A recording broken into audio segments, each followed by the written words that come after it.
Welcome back to our channel today, and it's a pleasure to have you back. So, what are we going to talk about? We are going to talk about starting a business, and you realize that many people go through several challenges when it comes to starting a business. You have the idea, you have everything figured out, but you get that challenge of breaking the ground. So what are you supposed to do? How are you supposed to move from step one to the final step? And also we are going to see how can you scale your business to the next level. So my name is Kelvin Waga. I'm your coach, and I'm here to give you insights on how you can improve your business. But if you've not yet subscribed to our channel, I would request you to subscribe to the channel so that you get these insights. In most cases, you'll find that you have all the business idea written down and you have a clear map of where you want to be. But in one way or the other, you find yourself stuck. So how do you unstuck yourself? As an entrepreneur, before you engage or before you get yourself involved into a business, you must first get the nitty-gritties of this particular business. Some of us get into businesses due to various reasons. You'll find that reason number one, a friend of yours told you that this business is so marketable. This business is good because you can get maybe your sales, you can get it's sellable. So you get into that business because you see your friend is doing fine. Some of us also get into business because of competition. Okay, being that you see your friend is doing good or your competitor is doing good, so you want to cut in the market so that you can beat your competitor. But that is not exactly how it is. Before you engage yourself, let's take an example. You want to start poultry farming. Start by rearing one chicken. Then proceed with eggs. Once you start with the chicken, you'll get eggs. Get the market of where you can sell your eggs. Once you get that, you proceed to the next one. You increase the production. You increase the number of chicken that you have. Then, when you have now hundreds and hundreds of chicken, it will be easier for you to get the market. If you want to get into the real estate investment, start by being a salesperson. Start by selling other people's property so that you understand the rule of the game. One mistake that most entrepreneurs do is they get into businesses without doing their due diligence. You'll get that at some point you're getting into the business, but you've not yet understood the logistic of running that particular business. Get that one which you are comfortable with. Get that one which at least you have the know-how on, and from that it will be easier for you to get to know that business. Once you have the business idea, the second thing that should come into your mind, yes, I have this business idea. Ask yourself this question: what problem are you solving? Once you identify that, there's a gap maybe in the market that needs my attention. This is why I'm coming up with this business strategy, or this is why I'm coming up with this business idea. So I want to solve this particular problem.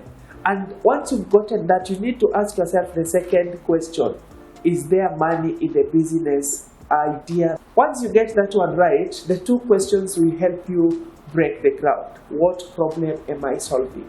People tend to think that having a tailor-made solution will bring customers to you. But the real thing that you need to understand is the gap that exists in the market. Or what is it that the potential clients are looking to achieve?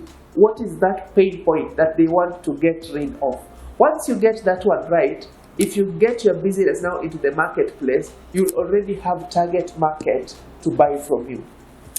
Number three is, you'll find that you've identified the problem, you've figured out there's money in the problem you are solving. Now, the point number three, who are you targeting with the solution that you are giving? Be it product-based or service-based. You have to have a clear customer's description, a clear customer's persona. You have to describe these people. You have to have a very clear outlook of who you want to sell to. And this goes beyond just knowing their age between 25 or their age between their women, the people who have money. You have to specific, because you have to be specific, especially when solving these problems. Once you get that, find out what is it that makes you unique in the marketplace, something we call selling proposition. What is it that you stand for? What is it that makes you unique? Once you find your unique selling proposition, it is now easier for you to get to do what you do.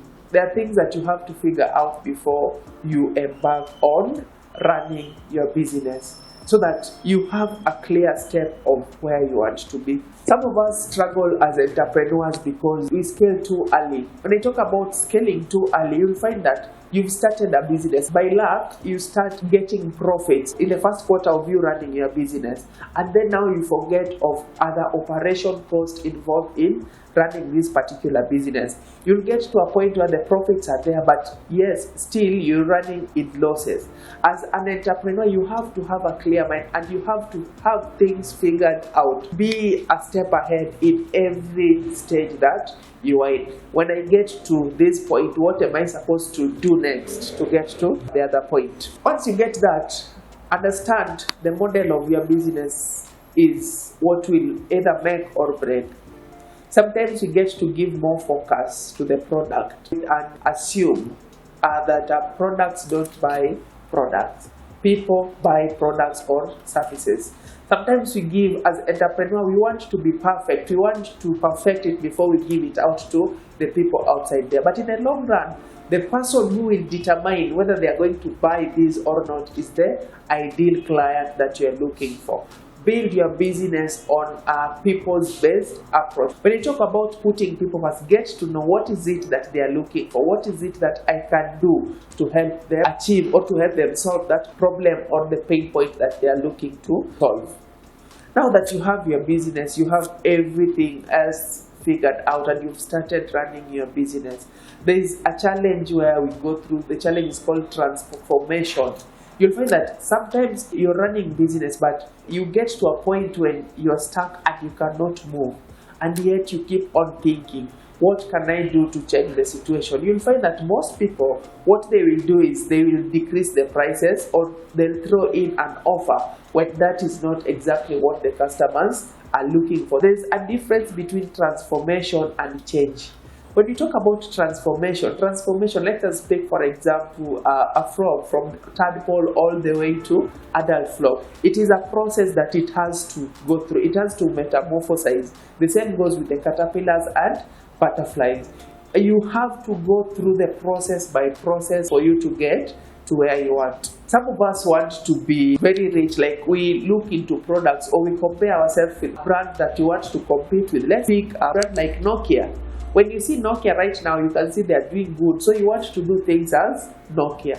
But forgetting that Nokia, first when they started, they were not even selling phones. They were selling newspapers. And then they had to change their business until now they are into fintech. So once you want to scale or once you want to skyrocket your business, know that each and every situation here needs a process for you to get to where you want to. Don't copy paste what they are doing, but learn the steps from all the way to the larva pupa to the adult stage, that is in business, and it will help you greatly. You'll find that sometimes you are struggling because the customers you're dealing with are not clearly understanding product or services that you're selling. They don't have that knowledge. You'll think it's the price. In real sense, what they are talking about, maybe they does not really understand what your product helps them solve. So as an entrepreneur, you have to have a clear mind. At what stage in my business do I need that change? Or at what stage in my business do I need that transformation? Once you figure that one out, it will be easier for you. When we talk about easier in running the business, a transformation, that is revenue growth. Revenue growth, it is a process whereby you start from putting in all the costs involved and then calculating your profits. As an entrepreneur, you should look into three things that will help you disrupt a business. As an entrepreneur, you should be a disruptor in the business. And there are three. If you are running a business and the CEO of your competitor doesn't know who you are not doing good. You have to create disruption in the market where you are. Disruption occurs when three things happen. Are you able to do things at a cheaper price? Are you able to do things better and faster? You can bank on these three to create disruption, because people are looking for cheap, better, and faster services or faster delivery of product or services. So if you build your business on the premise of fast, better, and cheap, people will get to buy from you. How do you deliver? There are three things that people look into their business when they want to make the buying decision. One, first of all, whatever you are selling should be able to save them energy. Number two, it should be able to save them time. And number three, it should be able to save them resources. When you can intermarry these three concepts, it will be easier for you to disrupt the market, and you will create a storyline, or you will create a brand that nobody wants to compete with. Your competitors are no longer within your geographical area, because right now we are into the internet stage whereby almost every businesses are conducted online.